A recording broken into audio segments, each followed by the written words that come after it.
ഇന്ന് രാവിലെ തന്നെ കുറേ അലക്കാനുണ്ടായിരുന്നു കേട്ടോ. അപ്പോൾ ദേ അതൊക്കെ വാഷിംഗ് മെഷീനിലിട്ടു. പിന്നെ ദേ വേഗം വന്ന് അടിച്ചു വാരുക, രാവിലത്തെ പണികളൊക്കെ കഴിഞ്ഞാൽ പിന്നെ കല്ലൂസിനെ നോക്കിയിരിക്കാമല്ലോ. അപ്പോഴേക്കും ദേ കല്ലുക്കുട്ടനെ എഴുന്നേറ്റ് വന്നിട്ടുണ്ട് കേട്ടോ. അവൻ പിന്നെ കുറുമ്പും കുസൃതിയായിട്ട് അങ്ങനെ നടന്നോളും. അപ്പോഴേക്കും അവൻ്റെ അച്ചാച്ചൻ വന്നു.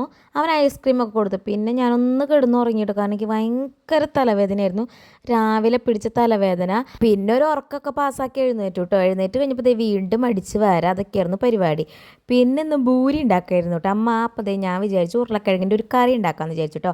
ഉരുളക്കിഴങ്ങും സബോളയും പച്ചമുളക് ഇഞ്ചി ഉപ്പും മഞ്ഞൾപ്പൊടി ഇട്ട് വേവിക്കുക. അത് കഴിഞ്ഞിട്ട് നമ്മുടെ കടുക് പൊട്ടിച്ചെടുക്കുക. അപ്പോൾ അത്രയേ ഉള്ളൂ, ഒരു സിമ്പിൾ കറിയാണ്, പക്ഷെ നല്ല ടേസ്റ്റാണ് കേട്ടോ. ഞാനിതൊക്കെ വെക്കുന്നുണ്ട്. അപ്പോൾ കല്ലൂസ് ഒരു പാത്രത്തിൽ കല്ലൂസിൻ്റെ മീനൊക്കെ കൊണ്ടിട്ട് അമ്മ ഇതും വേവിച്ച് തരാൻ പറഞ്ഞ് വന്നു കേട്ടോ. അപ്പോൾ ഞാനിത് അത് വേവിച്ച് കൊടുക്കുന്നുണ്ട്. പിന്നെ ചപ്പാത്തിയൊക്കെ കൊണ്ടുവരട്ടി വെച്ചു. അപ്പോൾ അമ്മ ഉണ്ടാക്കിക്കോളൂ, എനിക്ക് ഈ ഭൂരി ഒന്നും ഉണ്ടാക്കാൻ അത്ര വലിയ വശമില്ല. അപ്പോൾ ഞാൻ കറിയൊക്കെ ഉണ്ടാക്കി വെച്ചിട്ട് പിന്നെ അതേ ഭൂരിയൊക്കെ തിന്നു. അപ്പോൾ അത്രയേ ഉള്ളൂ, ബായ്.